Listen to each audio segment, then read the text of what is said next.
We turn now to the president-elect's senior advisor, Kellyanne Conway, who is in West Palm Beach.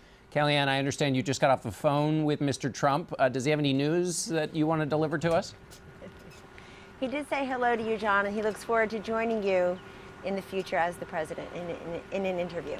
Excellent. We'll hold him to that commitment. Let me ask you about a theory I've gotten from some Republican officials this week. This is their theory. Once Donald Trump clears the Electoral College vote on Monday, he'll drop his skepticism that Russia was involved in hacking the election. What do you make of that theory?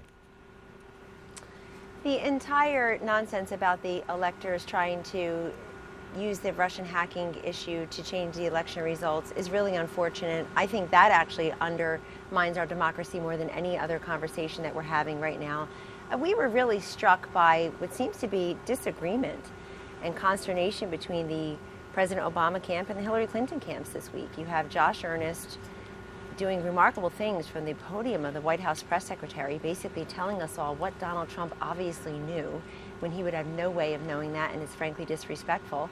And then you have his own president, President Obama, in his final press conference, refusing to go all the way here and say that Russia had hacked into emails that went ahead and interfered with the election or shifted the election results. President Obama knows how to win the presidency. He did it twice, and he did it with states like Michigan, which he won by 10 points, which we just won. He did it by winning states like Wisconsin, which Hillary Clinton ignored. Kellyanne, let me sorry to interrupt, but just on this question of Mr. Trump is still skeptical that the Russians were even involved, leaving aside the question of whether it affected the election or not. You have the CIA, the FBI, the Director of National Intelligence, now a number of Republicans saying it's clear that the Russians hacked. That, just as a basic premise, is clear. Mr. Trump, since late September, has said that he doesn't think that's the case. He still says that now. What does he know that all those intelligence officers don't know? John, where's the evidence? Why, when CIA officials were invited to a House intelligence briefing last week, did they refuse to go? Instead, they're talking to the media. That undermines our national security, our intelligence operations. But does he himself have evidence, Kellyanne, that suggests that this isn't the case?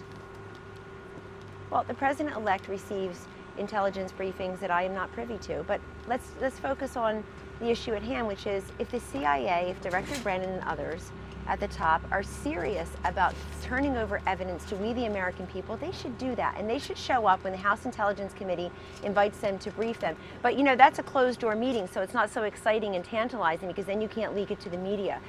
They should not be leaking to the media. If there's evidence, let's see it. I would note that President Obama himself the other day stopped short of saying what many pundits on TV are saying, and they would have no idea because I'm fairly sure they don't get intelligence briefings. I'll tell you what the unintelligence briefing we all know is, which is that Hillary Clinton and her team spent $1.2 billion, lost an election they should have won, didn't see us coming, and got a lot of help, frankly, from people in the media who are still trying to fight the last war. I guess what I'm trying is over. This man is the president. Absolutely, and much more to the point, he's going to be the president. So what we're trying to do is figure out how does the president-elect take in new information that's interesting, that's volatile, that's at the center of national security here.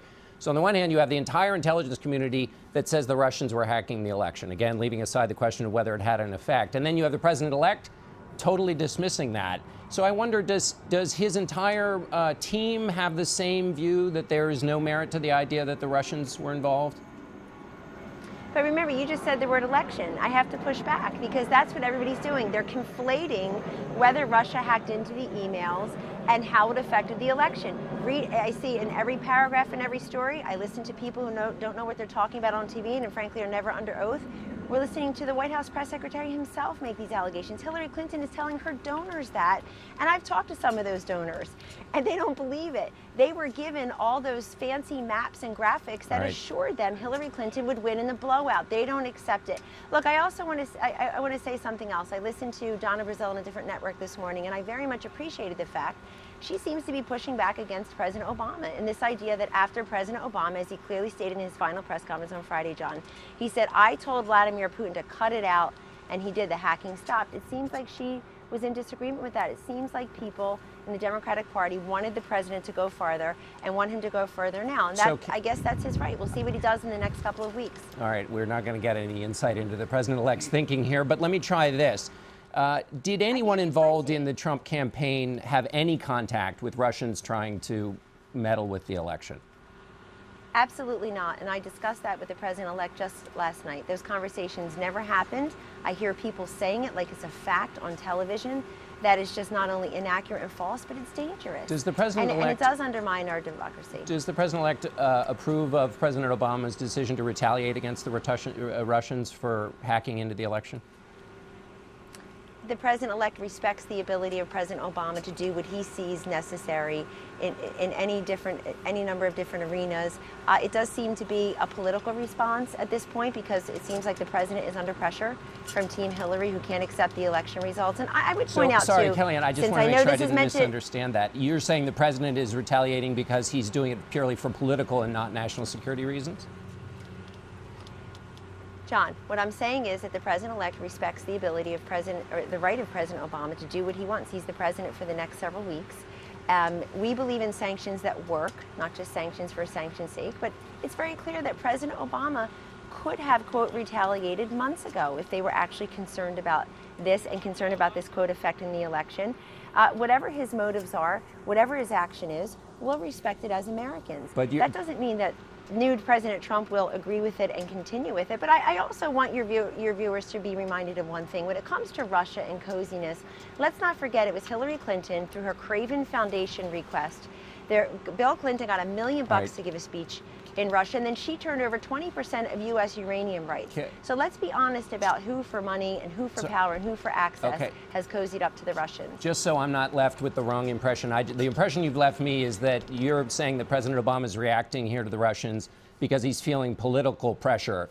Do I have a misimpression? No, I didn't say that. Okay, I just want to make sure you clear that. I said, no, what I'm saying is, John, he is under political pressure. Definitely, because you've got people from Team Hillary saying something very different than what President Obama himself is saying. Okay. They are disagreeing, and look, it's his legacy that's being questioned here. That's obvious. They've lost 1,000 state Kellyanne, we're going to have to leave it there. Congress. All right, I'm many sorry, governorships Kellyanne. and senators. We've run out of time. Thanks for having me. All right.